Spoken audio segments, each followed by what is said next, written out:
Hey everyone, and welcome back to Organized Chaos. Today I am super excited to welcome Melissa Theiss to the show. Melissa is the head of People Ops at Kit, and she has spent the past decade leading the People Ops and revenue functions at bootstrapped, VC-backed, and post-IPO SaaS companies as they've scaled from 20 to 1,000 plus employees. She is also the founder of the advisory firm Fledge and the Business of People newsletter, which focuses really on helping people leaders learn and to think like business leaders. So if you've been following the show, you know just how passionate I am about that. And I think Melissa is really the perfect example of the modern age people leader that I always talk about on the show. During the episode, Melissa and I talked about some of the common mistakes that startups go through as they scale and some strategies for fixing them. We also talked about Melissa's own proprietary methodology for assessing a startup's readiness to scale, which is her own People Ops Organizational Diagnostic. Finally, we took a deep dive into the state of the People Ops function and really talked about when is the right time to hire your first people leader at a startup. If you're a founder, startup leader, or the person leading the people function, this episode is for you. Let's dive right in. Melissa, thank you for joining the show. I am super excited to have you with us. And, I've been so excited about having this session ever since you and I had some of these one-to-one conversations. And I'd love it if you could kick us off by just introducing yourself to the audience and telling us a little bit more about your unique journey into people operations. Sure, happy to. So I think over the last decade, I've helped lead people and revenue functions as they've scaled from 20 to 1,000 plus people. But my journey to get there actually started with 2 rejections. So when I was in college, I studied psychology and education, and I had this great plan. I was going to do a Fulbright in Spain, and then I was going to go to Harvard Business School. And it would have worked really well, except I didn't get a Fulbright and I didn't get into HBS. So I had to pivot pretty quickly. And I took a job in a rotational leadership development program at a public manufacturing company that was getting into the technology and SaaS space. So I did rotations in international sales operations, product management, and human resources. And that was really great exposure to how large organizations work and what it looks like to work as a leader in theory. But from there, I moved to a startup. I was employee number 22, being like the one woman person leading HR and finance. And over the next 4.5 years, that was really my proving ground into what it looks like to be a leader in practice. So I grew that team from 1 to more than 40 people, expanding to human resources, finance, legal, revenue operations, and customer success, and helped take the company as a whole to almost 200 people. And I think that growing all of those functions simultaneously really helped me to take a product and customer success lens. Those were the largest teams that I owned or worked with.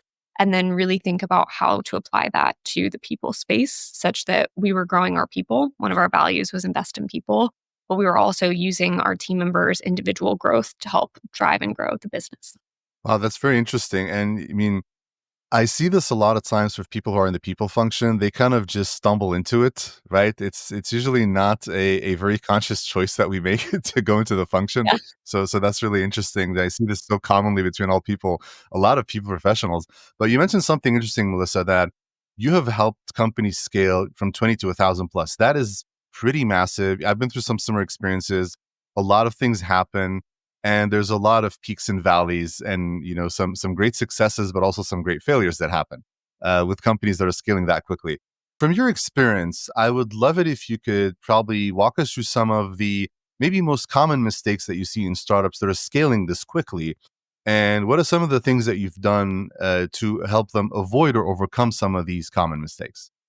Yeah, for sure. I mean, first of all, so many. There's so many things that you learn by making mistakes yourself, although it's helpful to see mistakes that are learned from others as well. I'll try to pick some that will really apply to a wide range of stages. So the first one I would say is not calibrating the right amount of process and structure that's helpful but not hurtful. I often, especially in small companies, see this idea that we either are totally process and structure averse, like that's going to slow us down, be red tape, be bureaucratic, or that's really what we need to grow up. And then they implement way too much, way too fast. And so it's all about calibrating Like, what is the right degree of structure and process that is going to help you be more productive and impactful today? And you actually don't want to be too far ahead of that curve. You won't want to be building for something that's, 2 steps more mature than you are. You want to be building for maybe 1 step more mature. And you also don't want to be too far behind either. So it's this constant recalibration. And I think that's especially important when you're growing quickly or when you're declining quickly because businesses fluctuate. You always have to be thinking about, what do we add, Yeah. what do we edit, and what do we remove? I think there's a strong tendency to add, and there needs to be a stronger emphasis on editing and removing as well. So that would be one for sure. Oh, that is, yeah, that is such a great point on the first one. Like, to your point, a lot of times the narrative you hear is what can we add and what can we do more? But to your point, there's also this lens of, hey, we need to take a step back. There might be things we're doing today that really aren't relevant anymore that we can remove and actually streamline. So now I think that's a great point for anyone who's listening, especially if you're a founder. Yeah, I used to work with a COO who had this practice. Every quarter, he would do this. I think maybe that's a little bit too frequent, but I still do it annually. He would delete every recurring meeting across the company and was convinced that like only the things that really needed to come back would come back. But you should start from a clean slate rather than anchoring to what you have today and then adjusting away from that. So certainly interesting philosophy. I would say probably the second big one is, there's been this catchphrase recently that I've been hearing more and more, which is this idea of being people first. And I'm personally a proponent of Mhm. being business first and people centric. So, for folks who might not be familiar with the term, the idea of people first is basically capturing that you want to be investing in your people and advancing their careers and developments and caring about them as humans and not being evil corporate overlords, right? Like, all good in theory. But the reality is, I think you have to be business first, because if you're not business first, you don't have the people. If the business fails, you don't have your employees, you don't have your customers, you don't have your investors, you don't have your vendors, right? And so, yes, be people centric. Think about the experiences and the impact on humans, and both internal employees and external customers, vendors, suppliers, community members that you impact, right? But at the end of the day, you do have to be balancing interests with the business. And to give like a very specific example of where I've seen this gone awry and where I've personally made mistakes as well, I often see like early career HR leaders in their first big role where they get to influence compensation and benefit selection lean towards benefits that are too generous, especially too generous for the Mhm. size and stage. Now, if that is a specific part of your compensation philosophy and you need it to attract certain talent, sure. But if you're just saying, like, we want to be a people first company, we should have a 5% 401k match for our US employees, I'd really question that.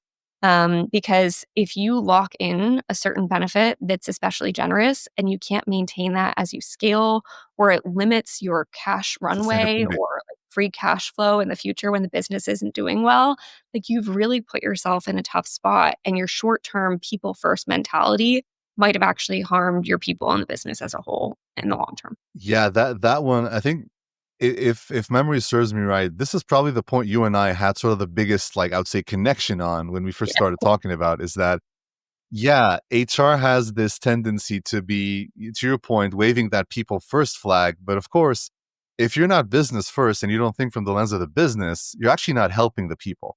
And I love the take you just dropped on benefits and compensation in general, because it's one of these areas where if you don't understand the business very well and you understand the financial capabilities and you understand the goals and how it wants to scale and what is the financial impact, to your point, you're going to probably get into a situation where you are going to have benefits or a compensation philosophy that is not sustainable. And it's probably worse to try to claw back some of this stuff after you've actually implemented it, Absolutely. which usually takes a very bad turn south with employees specifically. So no, I think it's an amazing point.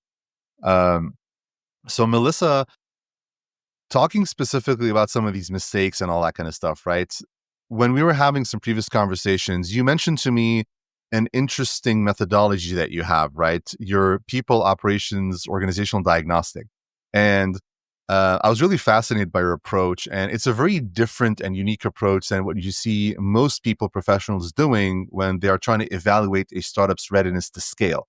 So I would love it if you could talk us through a little bit. What is your methodology? what is it really all about, and what are some of the things you'll look at to really be able to diagnose a company and see if it's actually ready to scale or not? Sure. Yeah.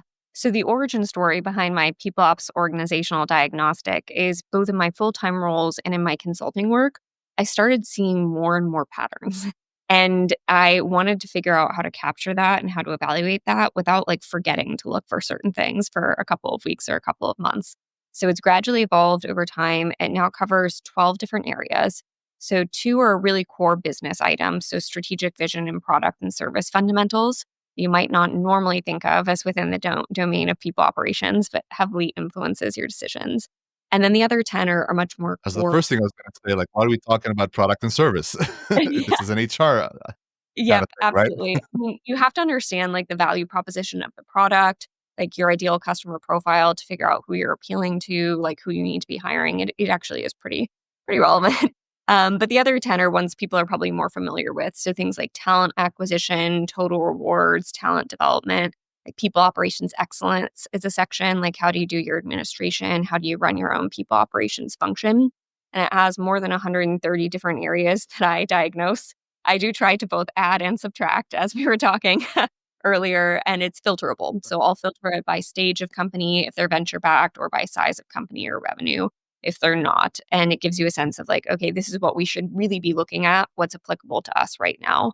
And then I score everything from like a 0 to 3. It doesn't exist right now. It's recently tested. It's like fully deployed and functional, or it's optimized and will scale to the next stage. And then overall, you get a score and it helps you get a sense of like, okay, these are the areas where we're kind of behind on the maturity curve. These are the areas that are signature strengths for us, or maybe we're ahead. Now, that can be a lot for people who are maybe new and they're like, give me something a little bit simpler. If you are looking for something simpler, I use like two other much more basic, like key performance indicator frameworks. So the first one is, I call it AED. So it's an acronym, Attract, Engage, Development. It's also like a defibrillator, kind of the idea of like people ops being the heart or the pulse of your company. And so look just specifically at Mhm. talent acquisition, engagement, development. And then when you're ready to take it to the next level, I switch people over to team.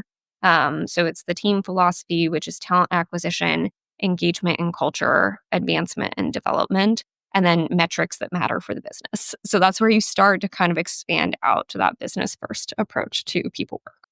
No, that's amazing. And also when I also went through your tool, Melissa, one thing I loved about it, which you were saying, it's a very modular approach, right? It's like, hey, if you're ready, let's say you want to do the talent acquisition, individual stuff, you can do that. But then as you expand and as you grow, right, you can also like this tool stays with you and it actually gives you sort of a roadmap as to, hey, this is where we want to go as an organization. These are the things we need to do. So no, very fascinating stuff. And for those of you listening out there, I will include a link to Melissa's contacts directly, as well as her diagnostic tool. So if you guys want to reach out and you want to see the magic for yourself, you'll know how to reach Melissa, right?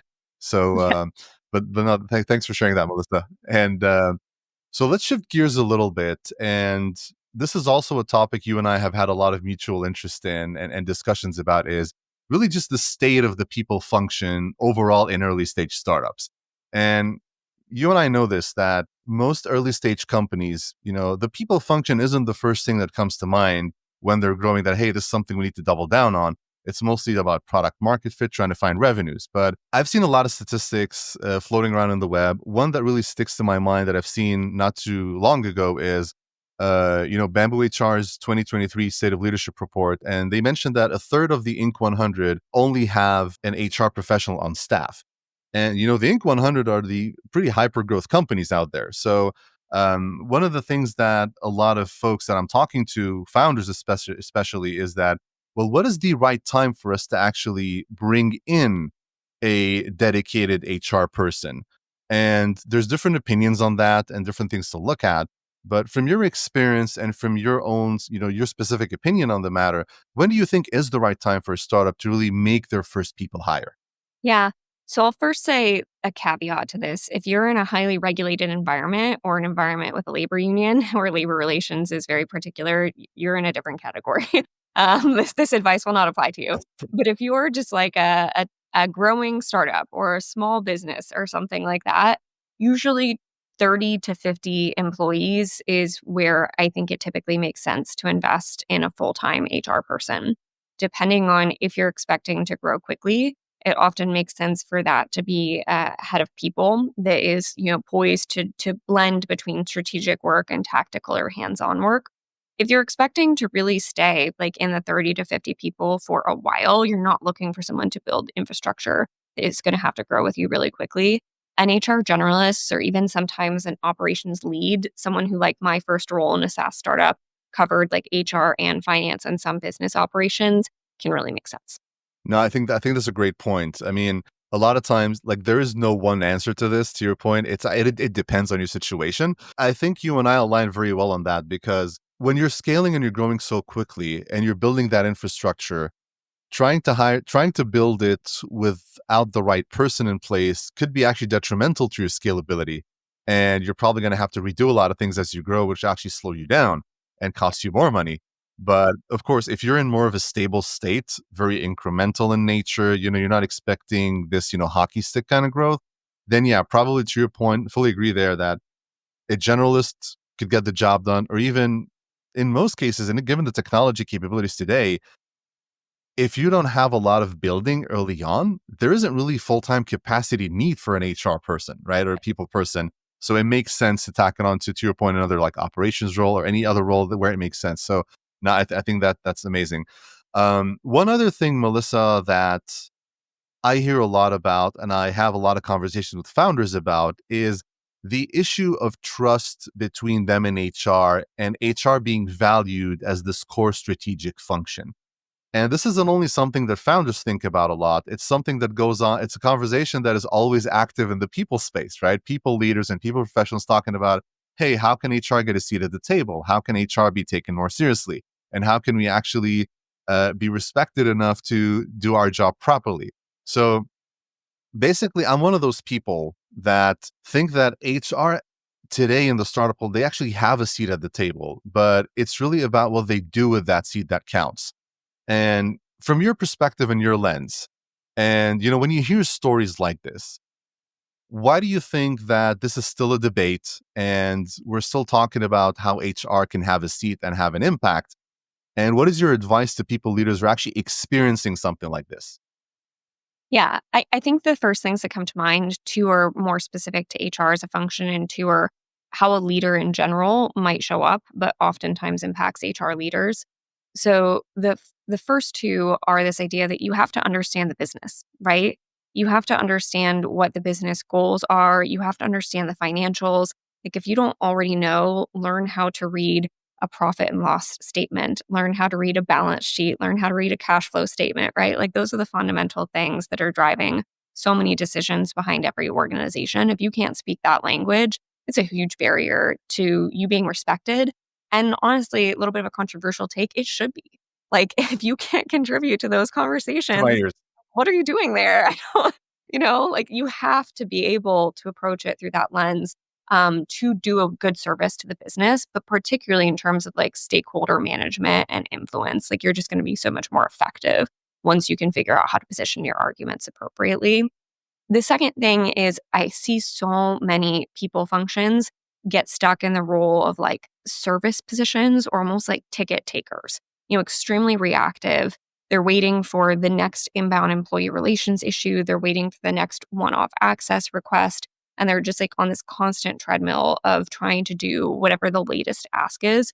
And that's partly because that's an embedded expectation, but it also often occurs in the absence of you putting forward a strategic plan. Like one of the reasons I really like the People Ops Org Diagnostic is it gives you a strong framework to explain why you're saying no and to say, like, these are the things that we have prioritized.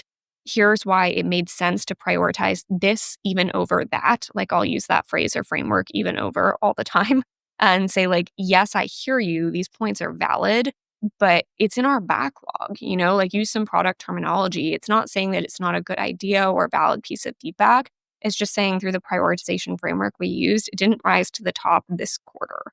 And so people really need to figure out how they can put forward their own plans such that they're not just a reactive function that looks much more like an admin organization than a strategic organization. So I would say those are the two that are HR specific. Then, in terms of just how leaders show up, I think it's really important to seek first to understand and then be understood. I think once you feel like you are trying to earn a seat at the table, it's such a natural inclination to really want your voice to be heard.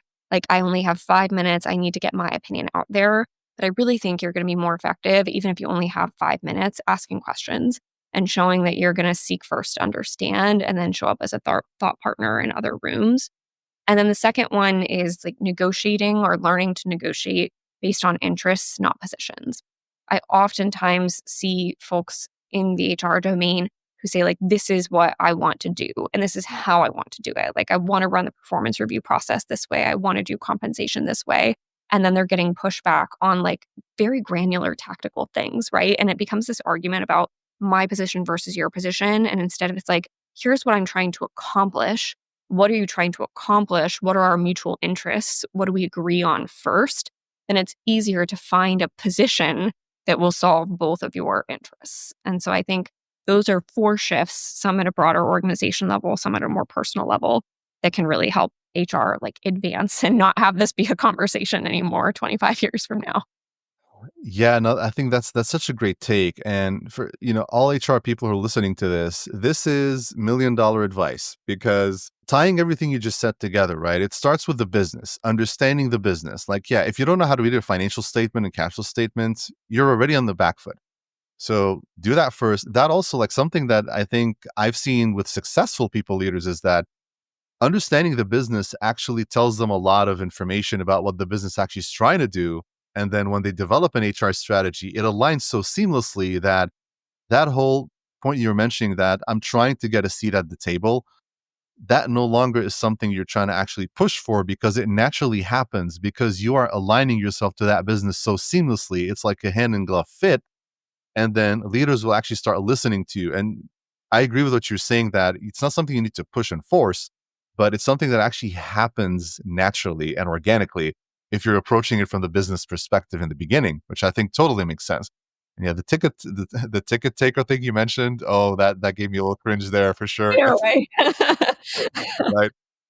But no, it is true. Like a lot of times, like even from my consulting days and working with a lot of companies, a lot of times the diminished role of the people function over time gets diminished because of it going into that administrative role and not getting out of it and just getting bogged down in the day to day, especially if if they're under capacity as well and not understanding how to prioritize, and they end up being an admin function and they become viewed as that over time.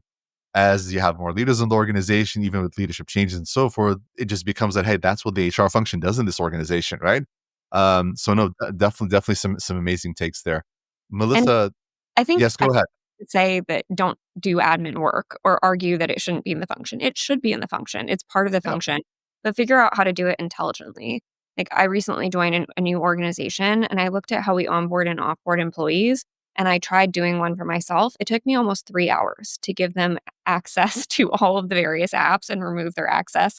And I was like, okay, first week of Q2, I'm going to sit down and I'm going to make a Google form where people can submit access they need added, edited, or removed. It will have a zap to a Google sheet that has the admin listed. It will send an automated email to that person and an automated reminder for 3 days afterwards if they haven't come in and checked the task is complete. That build will probably take me 30-ish minutes. I've done it before. I have to get Zapier access to do it. And then yep. it will take me 5 minutes, maybe 10 minutes to submit all the app forms. There are just better ways to be doing the admin work. And when people see you set up workflows like that, their respect and appreciation for you doing the same task, it goes up and you get so much time back in your day. Oh yeah, I agree. I love that you mentioned Zapier because it's one of my favorite tools. I use it every day. I can't live without it, honestly. And yeah, there's to your point. I think it's a very important point you're making. The work has to get done. It's how you get it done, which is important. And designing it in a way where it is not eating up your entire time and actually taking you away from the more important things that actually move the business forward, as opposed to keeping you drowning in quicksand of admin work, which is, yeah, it has to be done, but it doesn't move the needle for the business as a whole. Yeah, absolutely. And then last thing I'll add here is I don't want to leave people with like a hot take without resources. So if you're like, wait, I don't know how to read the three most important financial statements for a business, there's a great newsletter called SaaS CFO. It is SaaS specific, but it has a lot of great finance advice.